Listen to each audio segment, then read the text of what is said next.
profunda. Te pido, Señor, que nuestras meditaciones sean viéndote a ti, Señor, como el centro de nuestro pensamiento y también como el centro de nuestra vida. Que no nos perdamos en los detalles ni tampoco en la teoría, sino que podamos aplicarla fácilmente a nuestro corazón. Te pedimos, Señor, que bendigas este tiempo de estudio, así como las demás lecciones relacionadas con este tema. En el nombre de Cristo Jesús. Amén. Ok, vamos a ver los fundamentos del Evangelio. ¿Qué es el Evangelio? ¿Cómo podemos definir el Evangelio? Y yo espero que todos aquí hayan evangelizado. ¿Quién nunca ha evangelizado? No se metieron, no levanten su mano. Pero todos deberíamos evangelizar, todos deberíamos compartir el Evangelio con las personas. Este estudio que vamos a ver ahora en adelante es un libro que yo escribí, que no lo hemos publicado, que se llama Pensar y Vivir como Misionero. Pensar y Vivir como Misionero. La premisa principal del libro es, no lo estoy promocionando, pero si lo quieren comprar. La premisa principal es que todos los creyentes somos misioneros donde estamos, todos. Y que cuando el Señor les dice, id y predicad, aunque se lo dice a los apóstoles, de alguna forma todos estamos llamados a compartir el Evangelio. Todos de alguna forma tenemos que dar testimonio de nuestra fe, tenemos que dar defensa de nuestra fe, tenemos que someter todo conocimiento al dominio de nuestro Señor Jesucristo, como lo dice 1 Corintios, y todos deberíamos hacerlo conscientemente. Y no deberíamos vivir nuestra vida como la viven solamente las personas del mundo, porque todos son, en el mundo hay abogados, en el mundo hay maestros, en el mundo hay doctores, pero ¿qué nos diferencia de ellos? No puede ser que hacemos las cosas bien y ellos lo hacen mal. El mundo no hace las cosas mal. Hay cosas que hacen mal, pero no todas, ¿no? Hay excelentes maestros, hay excelentes abogados, hay excelentes doctores que son ateos, que son agnósticos, que son budistas, que son mormones. Y eso no significa que sean cristianos, por supuesto, ¿verdad? Entonces, ¿qué es lo que nos diferencia a nosotros? Es que compartimos el Evangelio. Simplemente tenemos un contexto diferente, que es un país tiene bastante pensamiento cristianizado, ¿no? Por el catolicismo romano y también por el evangélico. Hay mucho pensamiento, todo el mundo se cree cristiano, pero realmente no significa que lo sea. Entonces necesitamos entender la médula del evangelio para saber quiénes entienden y creen en el evangelio y son salvos y quiénes no lo entienden. Hay personas que van a la iglesia a cumplir los ritos. Hay quienes van a la iglesia a recibir el sacramento. Hay quienes van a la iglesia porque está la misa, ¿no? Porque me lo dijo mi papá, si es tradición cada domingo. ¿Será que estas personas son salvas? ¿Ustedes qué dicen? No necesariamente, ¿verdad? Al menos si esas son sus razones para ir a la iglesia, no son salvas. Hay personas que van a la iglesia los domingos, no hablemos de los católicos, hablemos de los evangélicos. Van a la iglesia porque ahí reciben bendición, van ahí porque ahí se sienten bien, van ahí porque es un tiempo de frescura, un tiempo de paz, un tiempo de vendimia, no sé qué otros términos usa mucho. ¿Será que estas personas por estas razones son salvas?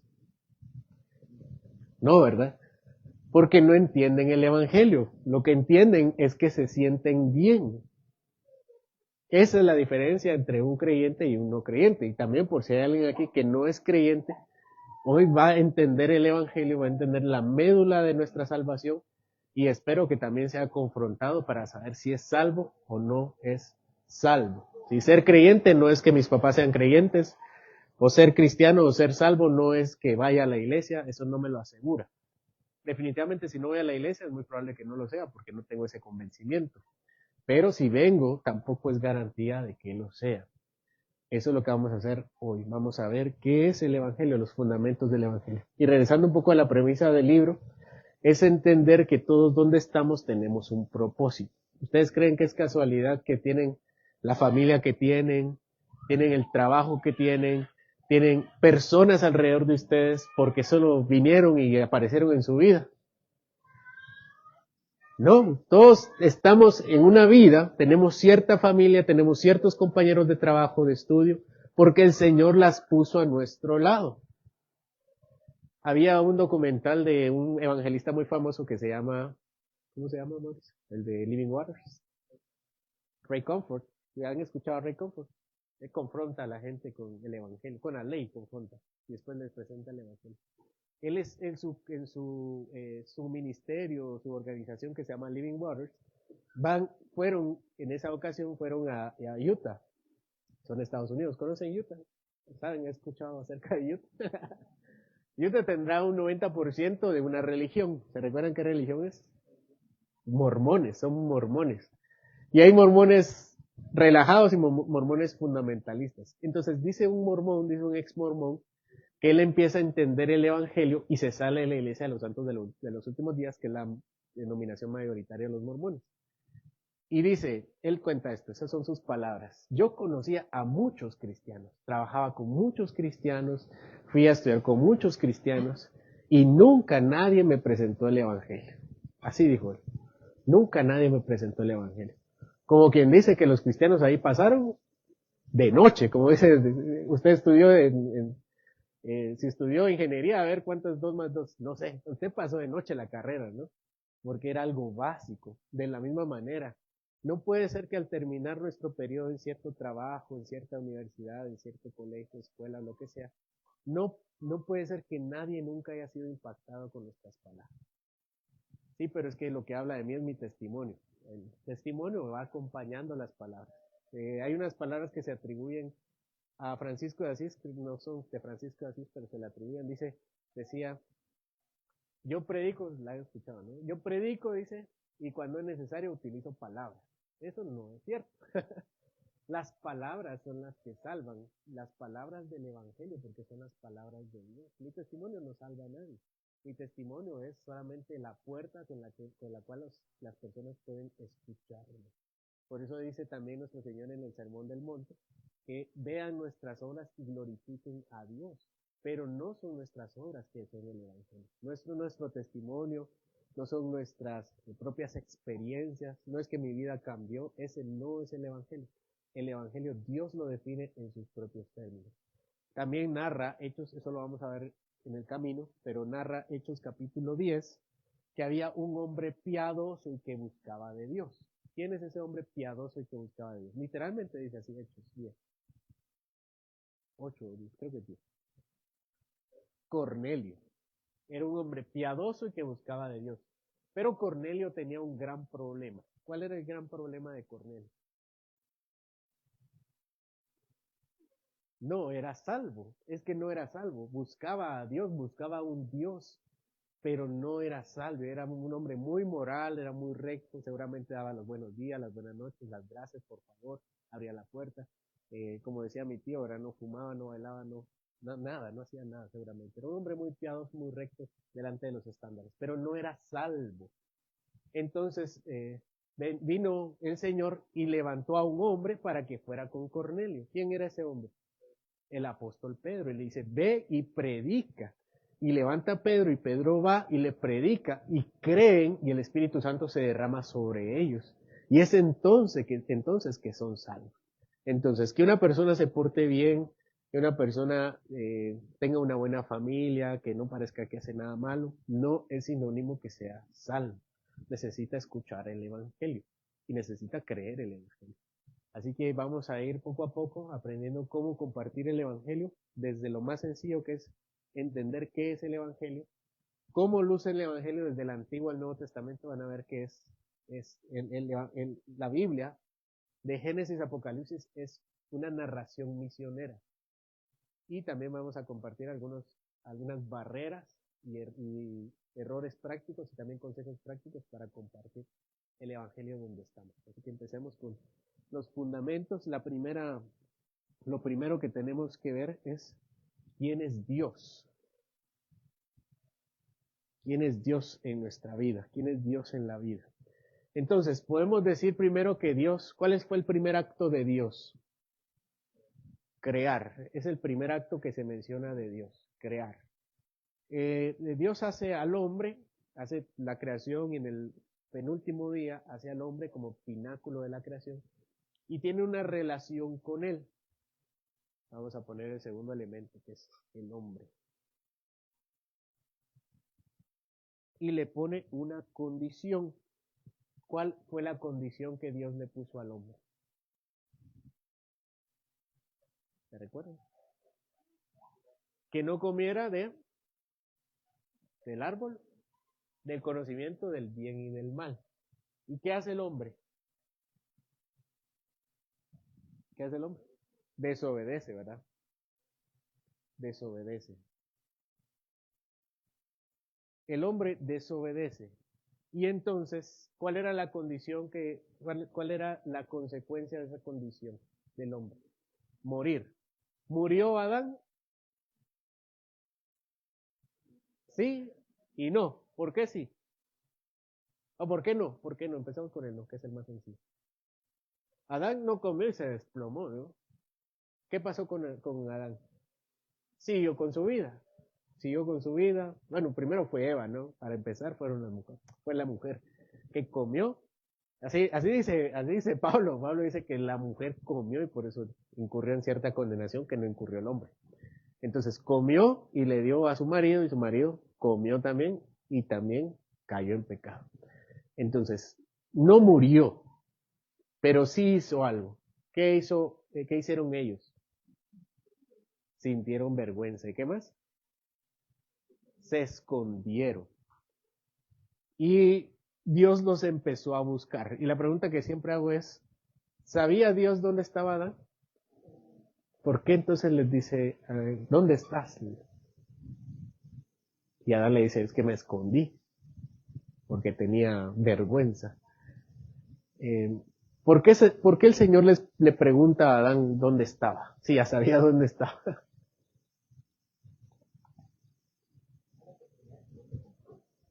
Sí, es que quien no se había dado cuenta dónde estaba era Adán. No se daba cuenta que esa comunión que tenía estaba perdida y estaba rota. Ya no existía esa comunión. El hombre estaba separado y se quería alejar de Dios. Y esa es la condición en la cual todos nos encontramos desde entonces. Y viene el tercer punto del Evangelio, el tercer punto que nos interesa, que es el pecado. ¿Qué es el pecado? ¿Cómo podemos definir el pecado? Así dice Santiago, ¿verdad? La transgresión de la ley. Transgresión.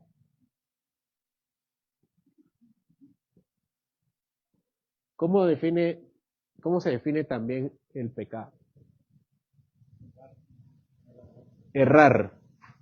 Más práctico, al blanco. Esa es la definición etimológica, ¿verdad? Pero algo más práctico en la vida. Nosotros no andamos tirando cosas, ¿no? Hacer lo malo, ¿no?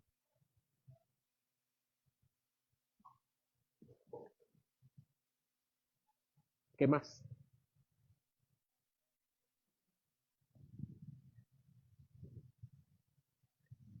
¿Cómo lo define la Biblia? Sí, pongo aquí que no lo bueno. Y ahora hay, perdón, desobedecer, ¿verdad? Enemistad con Dios. ¿Dónde dice esto?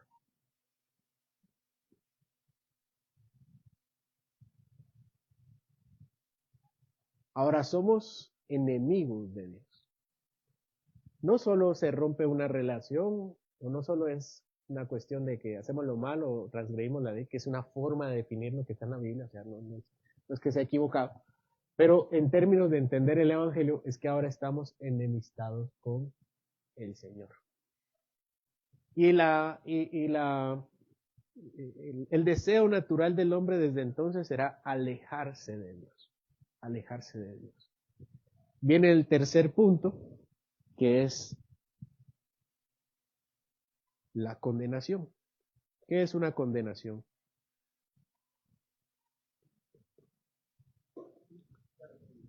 La retribución, ¿verdad? Y la Biblia lo menciona de una forma muy clara. La paga. ¿Cuál es la paga del pecado? La muerte. La muerte. ¿Qué es la muerte en sentidos bíblicos? El fin de la vida. Sí, el fin de la vida. Algo más bíblico que la Biblia lo diga así más. De la condenación. Ajá. La separación de Dios es una forma en que la Biblia lo dice, separados de Dios.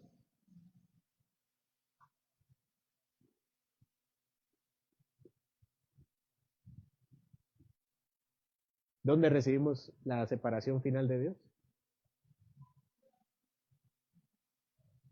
En el infierno, sí, en el fierro y lago de fuego.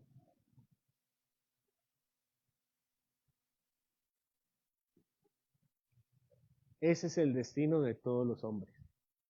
¿Por qué de todos los hombres? ¿Cómo sabemos que todos los hombres pecamos? Vamos aquí arriba. Esto viene a todos los hombres. ¿Cómo, por qué pecamos nosotros? Hay una pregunta muy sencilla, ¿no? Pero muy compleja. ¿Pecamos porque somos pecadores o somos pecadores porque pecamos? ¿Qué dicen ustedes? Vamos otra vez. ¿Pecamos porque somos pecadores o somos pecadores porque pecamos? Pecamos porque somos pecadores, es decir, nuestro pecado es producto de nuestra naturaleza. La otra opción es que nuestra naturaleza es producto de una acción, como la de Adán. Adán se hizo pecador por el pecado en el que incurrió.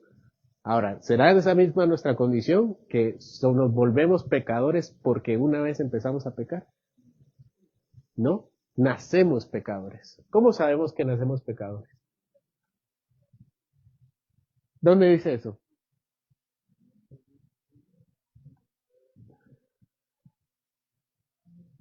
Estamos destituidos de la gloria de Dios. Hay dos referencias. Ahí está una en Romanos 6 y la otra está en Primera de Corintios 15, que dice que en Adán todos pecamos. ¿Qué significa que en Adán todos pecamos? Él nos representó. ¿Sí? Él nos representó. ¿Será esto injusto? ¿Ustedes qué dicen? Porque nosotros no tuvimos que pecar para haber nacido pecadores. Eso lo podemos ver de forma práctica. ¿Cuál es la paga del pecado, dijimos? La muerte. Es decir, ¿quiénes tienen que morir? ¿Quiénes merecen morir? Los pecadores. Así que si alguien muere, es porque es pecador. Los bebés mueren, ¿no? Hay bebés que mueren, ¿no? Pero nunca pecaron, ¿no? Nunca hicieron nada malo exactamente. ¿Por qué murieron? Porque tienen la condena de Adán, porque tienen la condena de nuestro Padre y representante. El Señor escoge a uno como representante de la humanidad para fijar nuestra relación con nosotros. Si quieren verlo así, si nosotros hubiéramos estado en el lugar de Adán, también hubiéramos pecado, ¿verdad? Solamente escoge a uno de la materia, es como un control de calidad. Yo no sé quién, sí, mira, eso, ¿sí? Control de calidad. No es así, no sé si es así, decimos así o no. Está la Coca-Cola, perdón por la publicidad. Están embotellando la Coca-Cola. ¿Será que está el de control de calidad? Ah, buena, buena, buena. Y todos, después, ¿cómo controlan la bebida en la botella o en la lata? ¿Ah? Uno, ¿verdad? Una muestra. Toman una muestra y si la muestra está bien el resto del vidrio de botellas, bien el resto de bebida que está en la botella. Eso es una forma práctica de ver la representación que nos dio Adán. Decimos por culpa de Adán. Es que nosotros estábamos en Adán, representados bien en Adán. Como cuando decimos es que nuestras autoridades, es que también nosotros estamos representados en nuestras autoridades de alguna forma. Nosotros los elegimos. Bueno, tal vez a Adán no lo elegimos, pero sí nos representa de una forma muy exacta. Nosotros, en lugar de Adán, hubiéramos hecho lo mismo. Pecamos en Adán. ¿Y cómo se nos transmite el pecado?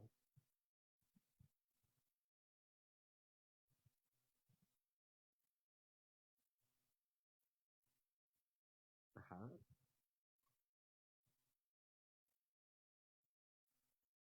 ¿Eso qué significa? ¿Cómo se nos transmitió el pecado? ¿Qué dicen ustedes? Sí, así pecamos, ¿verdad? Por el mundo. Bueno, ahí ha habido un debate. Muchos dicen que eh, nos transmitieron el pecado a través de los fluidos que convergen en nuestros padres. Ahí estaba la semilla del pecado. Entonces ahí viene y nos la heredan. Así decían algunos. Y por eso nace la doctrina de la Inmaculada Concepción. Perdón que haga una pausa ahí interesante de la Inmaculada Concepción. ¿Saben la doctrina de la Inmaculada Concepción? Espero que no. La Inmaculada Concepción tiene una lógica, ¿sí? No es de la nada. Él se pregunta, ¿cómo Cristo fue sin pecado si su madre era pecadora? Si le transmite, si es verdadero hombre, le tuvieron que transmitir el pecado también. Porque tiene que ser verdadero hombre para ser nuestro sustituto. Si Cristo no es verdadero hombre, no nos puede representar en la muerte. Por eso los animales nunca pudieron hacer perfecto el sacrificio, porque no eran hombres. Y por eso Dios tampoco puede ser nuestro representante. Como un representante murió en lugar nuestro, un representante hombre debe salvarnos también. Y un representante hombre está en el cielo gobernando sobre todas las cosas. ¿Quién es?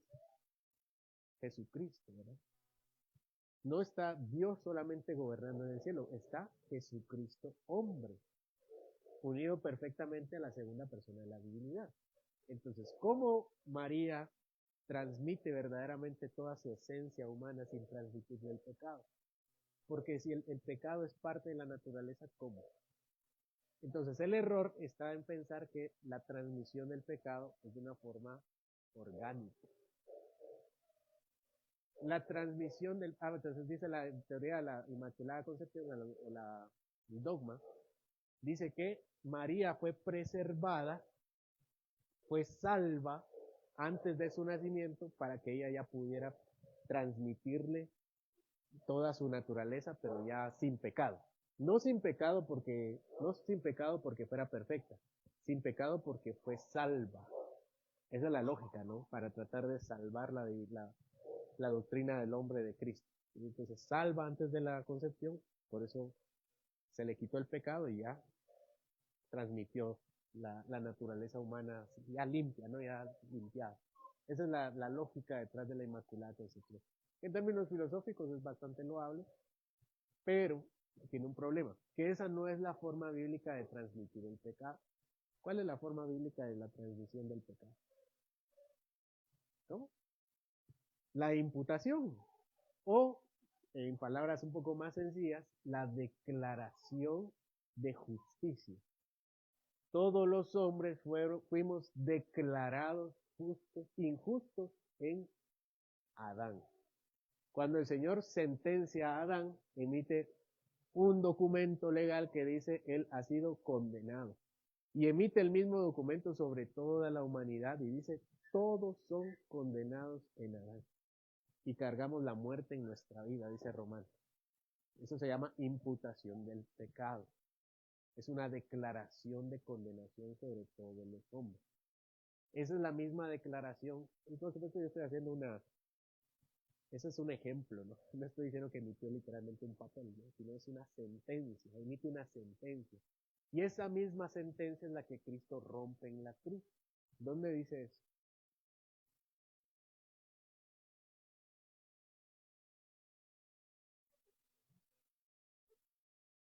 Literalmente lo dice.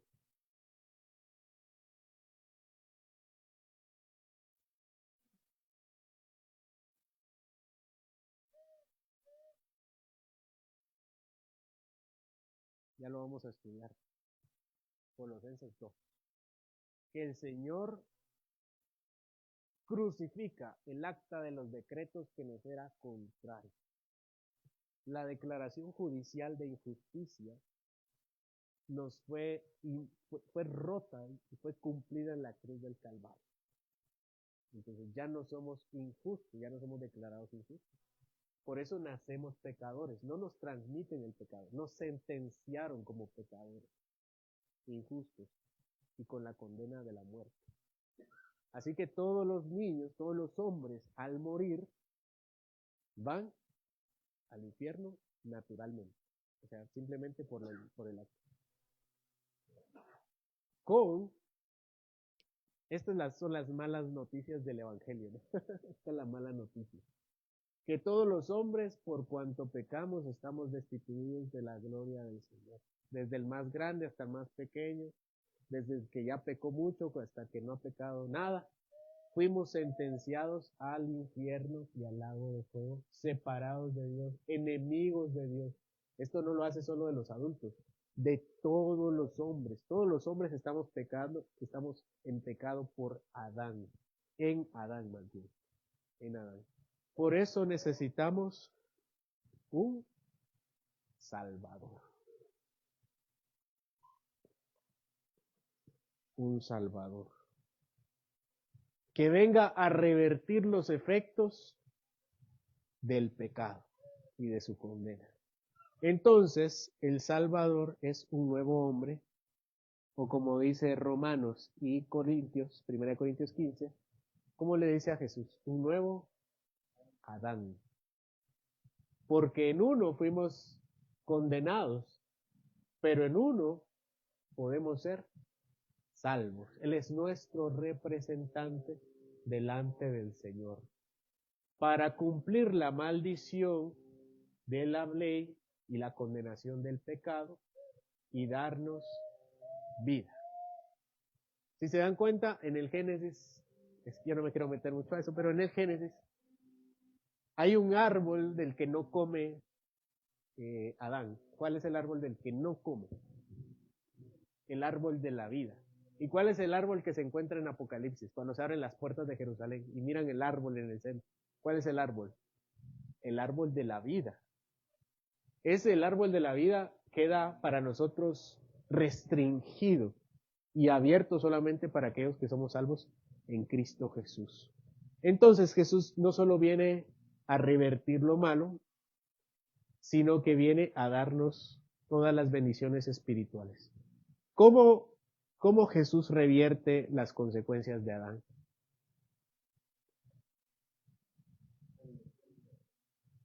Primero, algo que se llama la obediencia activa. Vamos a ponerlo viviendo perfectamente.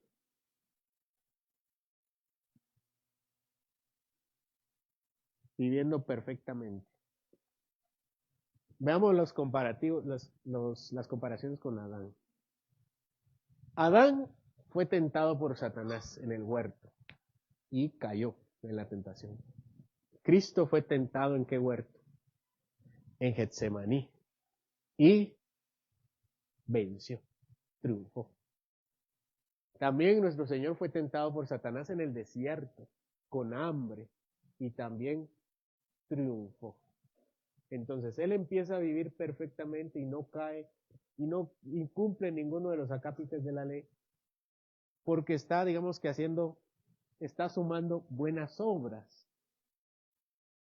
Está sumando buenas obras. Sin embargo, el sumar buenas obras no revierte esto, ¿no? Hay personas que, principalmente en la Iglesia Católica Romana, ¿no? Donde se enseña esto, dice que piensan que en el cielo, ¿no? Va a haber una especie de balanza y van a decir, pues estos son todos sus pecados y estos son todas sus buenas obras, y creen que de alguna forma las buenas obras van a pesar más, entonces Dios va a decir, sí, como que va a dar 1 kilo más, 1 gramo más, entonces sí, al cielo, ¿no? Eso piensa la gente que va a pasar. Y nosotros no pensamos eso porque no es lo que la Biblia dice. La Biblia dice que estamos separados de Dios, que somos enemigos de Dios. Si quieren leer bien eso, dice Romanos 3. ¿Qué dice Romanos 3?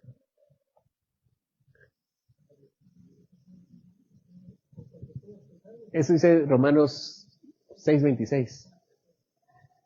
3 dice, porque no hay nadie justo, no hay nadie bueno, no hay nadie que haga lo bueno y nadie que busque a Dios. Esa es una cita de un salmo, creo que es Salmo 14, que dice que Dios miraba desde los cielos, así dice el salmo, Dios miraba desde los cielos a alguien que le buscara y nadie le busca. Eso es lo que está citando Pablo. O sea, no, eso no lo estoy exagerando, eso lo dice así en el salmo. El salmo 14, creo que es. Sí, es 14, ¿verdad? Salmo 14. Entonces lo que tenemos aquí a nuestro Señor es alguien que vive perfectamente y está sumando buenas obras. Pero eso no revierte, eso no es una balanza que revierte lo malo. Hay que ser condenado con lo malo. Y esta es la obediencia pasiva que se le dice en teología a la obediencia pasiva de nuestro Señor. ¿Y cómo hace la obediencia pasiva? ¿Cómo creen? Si la activa es viviendo, muriendo. Cristo muere. Pero muchos dirán, ¿no? Hay muchas personas mueren. y no por eso, y no por eso significa que purgan sus pecados o que imaginen que yo digo, ¿no? No condenen al infierno a Cristo. no condene, Señor. Yo voy a morir en su lugar. ¿Qué me va a decir el Señor? Mire, usted tiene sus propios pecados pendientes, ¿verdad? O sea, es como un reo, ¿no? 10 años de muerte y otros, bueno, 10 años de cárcel y otros 10 años de cárcel. Y el de 10 le va a decir, mire, yo vengo en salvación del otro. Primero cumpla lo suyo usted y después mira si puede salvar a otro. Eso es lo que pasa. El Señor tiene la calidad para morir en nuestro lugar porque no tiene nada pendiente. Eso es por un lado. Y por otro lado, la muerte de nuestro Señor se cumple de una forma especial en intensidad, de una forma que nunca nadie ha muerto. ¿Cuáles son una de las palabras más sorprendentes que encontramos en Jesús en su muerte, en su crucifixión? Un salmo. ¿Qué dice el salmo? ¿Cómo dice nuestro Señor? ¿Cómo dicen? Eloi, dice Marcos, creo que dice Eloi, Eloi, y Mateo dice Eli, Eli, lama sabactani. ¿Verdad qué significa? Está en arameo. Dios mío, ¿por qué me has abandonado? ¿Qué salmo es ese? Menos. No es adivinar. Salmo 22. Es el Salmo 22. Dice. ¿Por qué me has abandonado? ¿Por qué el Señor ora así? ¿Por qué ora el Salmo?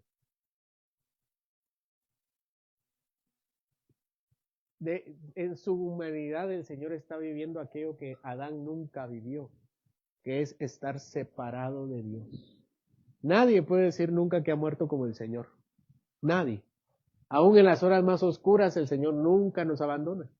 Igual los ateos, aún en sus horas más oscuras el Señor siempre sostiene, porque ama su creación, porque ama al hombre en general y lo sostiene. Pero Jesucristo fue abandonado completamente en la cruz y sufre el infierno en su intensidad.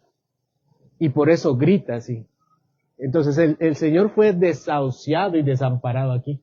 La cruz no fue tan dolorosa por los clavos, porque habían otros dos hombres de la misma manera a sus lados, ¿no? Y no por eso ellos eran los vicarios del pueblo de Dios. No fue tan dolorosa por los clavos, ni por la lanza, ni por las espinas, ni por la saliva que corría de su cara porque le escupieron, ¿no? Ni porque estuviera desnudo, porque estaba desnudo, no tenía taparrabo como lo presentan algunos, no tenía nada.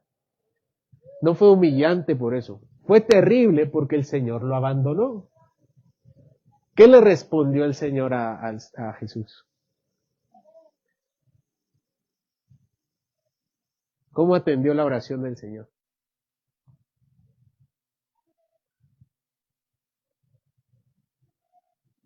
¿Qué le respondió? ¿Qué dicen ustedes? No le respondió nada, porque lo abandonó. Hasta los ateos le responde el Señor, ¿verdad? Señor, por favor, consigue este trabajo. Y se lo da. ¿Verdad? Señor, por favor, ni creen, ¿verdad? Pero creen, o sea, todo el mundo cree, ¿no? Pero los ateos en teoría no creen, pero aún le piden cosas a Dios. Enojados, pero le piden cosas a Dios. Y el Señor les concede y les da muchas bendiciones. Porque como dice Mateo, el Señor hace salir su sol sobre justos e injustos. Y da sus bendiciones a toda su creación. Pero al Señor no. Al Señor lo abandonaron. Y el Señor no le respondió. Por eso él la noche anterior estaba llorando y estaba sudando sangre. Y le dice 3 veces a Dios, Señor, si es posible, ¿te recuerdas? Pase de mí esta copa. ¿Y qué le respondió el Señor en ese entonces? Oración denegada. Denegado, ¿no? Y después otra vez, Señor, si pasa, si es posible, pase de mí esta copa. Y el Señor le dijo, no. Y una última vez. Y el Señor le volvió a decir, no. Y sigue a la cruz, y en la cruz el Señor lo abandona. Y lo abandona al día siguiente.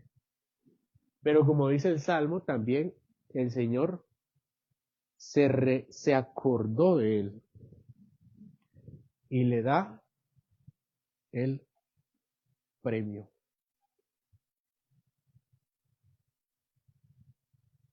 Podríamos decir que el premio se resume en la gloria. Y lo levanta de los muertos y le da un nombre que es sobre todo nombre, para que toda rodilla se doble delante de él y lo adore. Y le da un nuevo cuerpo y le da un trono. Y por eso es digno de nuestra adoración. Pero vean, regresando a este tema, ¿no? El tema de la obediencia. Si el Señor solo hubiera muerto por nosotros, si el Señor solo hubiera muerto por nosotros, solo paga nuestra sentencia de muerte. Estaríamos en el mismo lugar que Adán, digamos, ¿no? ¿Sí? Ya no estaríamos muertos, sino estaríamos normal, como Adán. Pero el Señor vivió perfectamente y nos dio su vida perfecta. Es decir, recibimos mucho más que Adán. Y por eso también accedemos a la gloria de los cielos.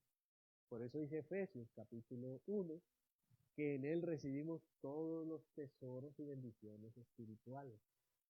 Esos que ganó Jesucristo con su muerte, con su vida y con su muerte. La obediencia perfecta la puso a nuestro Padre. No solo nos quita la condena, sino hace un cambio de expediente. Algo así decían los luteranos. Que nuestro expediente de muerte lo toma Él y su expediente de vida nos lo da a nosotros para que recibamos todas las bendiciones espirituales. Y así somos salvos y entramos a la gloria en el cielo.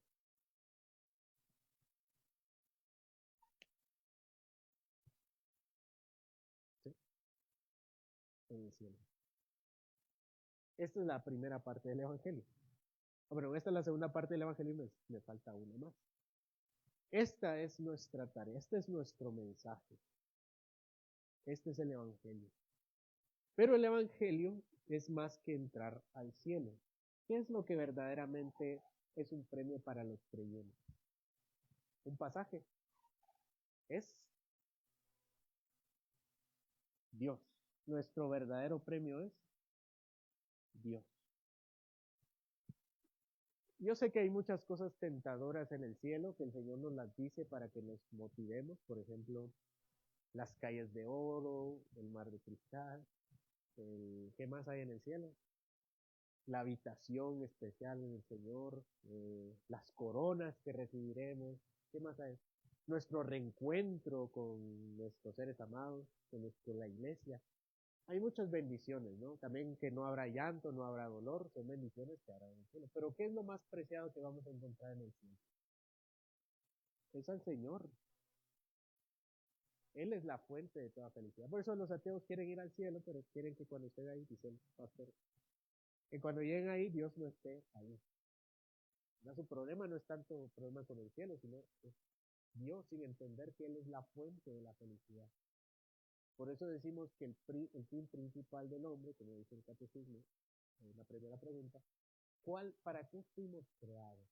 Fuimos creados para gozar de nuestro Señor, para disfrutarlo y estar eternamente con Él. Para eso fuimos creados. No fuimos creados para no fuimos creados para evangelizar.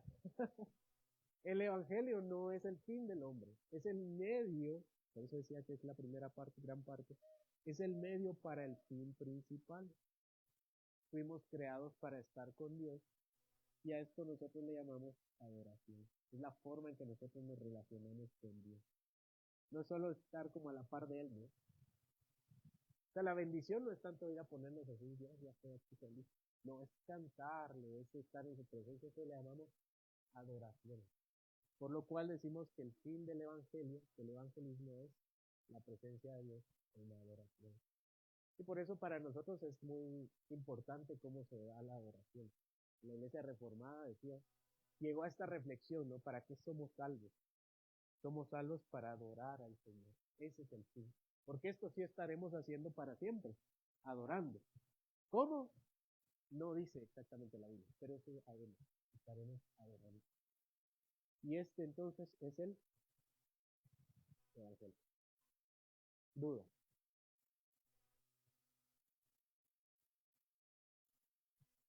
Vale.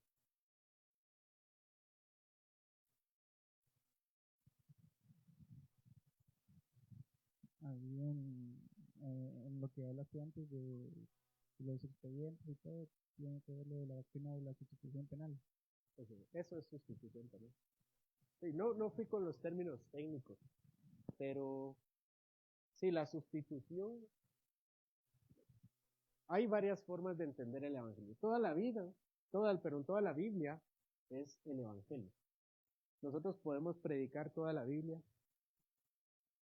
podemos predicar el evangelio desde toda la Biblia. De hecho, para eso es la Biblia, para predicar el evangelio. Si se dieron cuenta, cuando prediqué de Proverbios, lo que hablaba era que lo principal del texto es vivir sin Dios, el temor, la carencia de temor de Dios. Eso es la condenación. ¿Y qué es la vida? La sabiduría, el temor de Dios. Esa es la parte de la gracia. Y todos los mensajes de la Biblia hablan del Señor de alguna u otra forma. Pero hay términos que ejemplifican mejor, o bueno, resumen mejor la obra de Cristo. La primera es la sustitución. Sustitución, ¿qué significa sustitución? Se llama sustitución penal porque hay un cambio de expediente donde Él recibe nuestra muerte y nos regala su vida. Y así somos salvos. Él recibe nuestra muerte y Él recibe nuestra vida. ¿Dónde encontramos esto en la Biblia? La sustitución, aparte de la obra de Cristo. Hay una pedagogía bien interesante en los sacrificios. A esto también se le puede llamar expiación. ¿Se recuerdan cómo era el sacrificio de la expiación? Le ponía las manos el sacerdote y era un cambio. Israel era perdonado y el chivo expiatorio, pues eso se le dice chivo expiatorio, era sacado de Israel al desierto para que muriera. Entonces hay un cambio. Por los pecados de Israel el chivo se moría y se murió. Eso fue lo que pasó con Jesucristo. Es interesante la Biblia cuando uno la entiende en profundidad. ¿Qué pasa con nuestro Señor? El Señor está en el templo y en la cruz sale del templo y se va atrás de la ciudad. ¿Dónde muere nuestro Señor? ¿No? Afuera de la ciudad. ¿Cómo se llamaba ahí? El lugar de la calavera, era el Gólgota. Y está el templo, está difícil representarlo, pero está el templo y está la muralla, y atrás del templo muere el Señor, en el basurero que está detrás del templo. Es el cordero, el chivo que sacan de la ciudad y los que se muera atrás, que se muera fuera del templo. Él es nuestra expiación, por eso decimos que es nuestra expiación, porque muere en nuestro lugar, y a él lo sacan y lo crucifican fuera de la ciudad, como se sacrificaba, pero como se mataba al cordero expiatorio, que es al chivo expiatorio, que lo sacaban y lo mandaban a morir fuera de la ciudad. Tenemos otra forma de entender lo que es la redención, que no son sinónimos. ¿Qué significa la palabra redención? Comprar. El Señor es nuestra redención, decimos. ¿Qué significa que sea nuestra redención? Nos compró. Éramos esclavos de Satanás y del pecado y nos compra y nos saca del mercado de esclavos. nos redime, eso significa redimir, comprar, nos pagó. ¿Qué valió, qué valimos nosotros? La sangre, sangre. Ese fue el precio que pagó. Y cuando decimos que es el precio que pagó es porque lo sacó de sus bolsillos y se lo entregó a Dios. Yo pago, me lo compro, dice. Y ahí veníamos nosotros así encadenados, ¿no? Por eso somos siervos de Dios, somos esclavos de Cristo, porque Él nos compra. Y la última forma de entenderlo es la reconciliación. Esto está en Corintios, 2 Corintios 4, que reconciliación, o 5. El apóstol Pablo clama como embajador. ¿Qué es lo que clama el apóstol Pablo? Les dice, yo les clamo, yo les digo, yo les pido, reconciliados con Dios. ¿Qué significa reconciliación? Estas palabras es un poco más común, ¿no? Hacer la paz. Por eso es el sacrificio de paz, ¿verdad? El sacrificio de paz. Así que estas son las formas de entenderlo. Hay un poco más, pero no, se resumen principalmente en esto. Es sustitución penal, porque es una muerte de condena. Y estas son las otras formas. Otras dudas y comentarios. Bonito el Evangelio, ¿no? El Evangelio en toda la Biblia. Y vamos a ver desde entonces cómo es la narración del Antiguo y del Nuevo Testamento un Dios misionero. Es un Dios misionero el que tenemos. Así que espero que hayan sido impresionados por la palabra del Señor, por el mensaje del Evangelio. Y consideren ustedes mismos, ustedes consideran que los salvaron, ustedes estaban condenados a muerte y el Señor vino y estuvo en su lugar, o nunca lo habían pensado. Ustedes miran al Señor como comprándolos del mercado de esclavos. Se miran a ustedes como personas que iban a la muerte y Él fue en lugar nuestro. Se miran como reconciliados con Dios. Ya no había paz en su corazón por la multitud de pecados y ahora gracias al Señor hay paz con Dios. Si se miran así, son salvos. Si no se miran así, necesitan verse a sí mismos antes de ser salvos y recibir la obra del Señor. Hay un ejemplo más que es con Barrabás. Barrabás. Barrabás se levantó un día. Esa historia es muy, muy emocionante. Barrabás, ¿saben quién es Barrabás? Barrabás se levantó un día con una condena. ¿Qué le iba a pasar a Barrabás ese día? Se iba a morir. ¿Y cómo se iba a morir? En una cruz se iba a morir crucificado. Era la muerte que le daban a los que se rebelaban contra el imperio. Y lo iban a crucificar. Y estaba encadenado cuando de repente aparece una persona de la nada que lo hicieron un juicio en la noche y lo llevaron a la cárcel.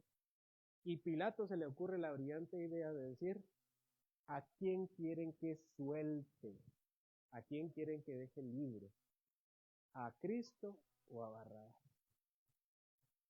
¿Y qué dijo la gente?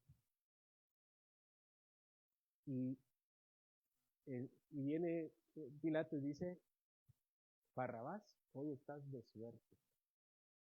Eres libre. Alguien va a morir en tu lugar. Y era Jesús. Era su chivo expiatorio. Ese día, Barrabás creo que fue el día más emocionante de su vida y quien más ha podido decir que el Señor lo expió, que literalmente se iba a morir. Y ese día que apareció un judío al que mataron en su lugar. Esa cruz tenía el nombre de Barrabás. Barrabás la tenía que cargar, Barrabás la tenía que llevar. Esos clavos tenían el nombre de Barrabás y no lo recibió Barrabás, lo recibió Cristo. Así que también podemos vernos como Barrabás.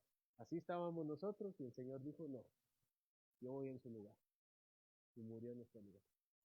Así que espero que todos hayamos sido confrontados con el Evangelio y a la hora de compartir el Evangelio no olvidemos las verdades acerca de Dios y el pecado del hombre, de la condenación y de la recompensa. Son los 5 elementos principales del Evangelio. ¿Se nos queda? Para entenderlo de una forma práctica, ¿no? Dios, el hombre, el pecado, la condenación y la recompensa. 5 puntos en el Evangelio. Así que cuando estén ahora en su vida diaria puedan recordarlo y no solo decir, sí, yo creo en Dios. bien bonito, vamos a estudiar, y me siento en paz. No, esos son efectos del Evangelio, pero este es el Evangelio. ¿Alguien tiene otra duda o comentario? Nos extendimos, no quería extenderme, pero es muy bonito el texto. Oramos.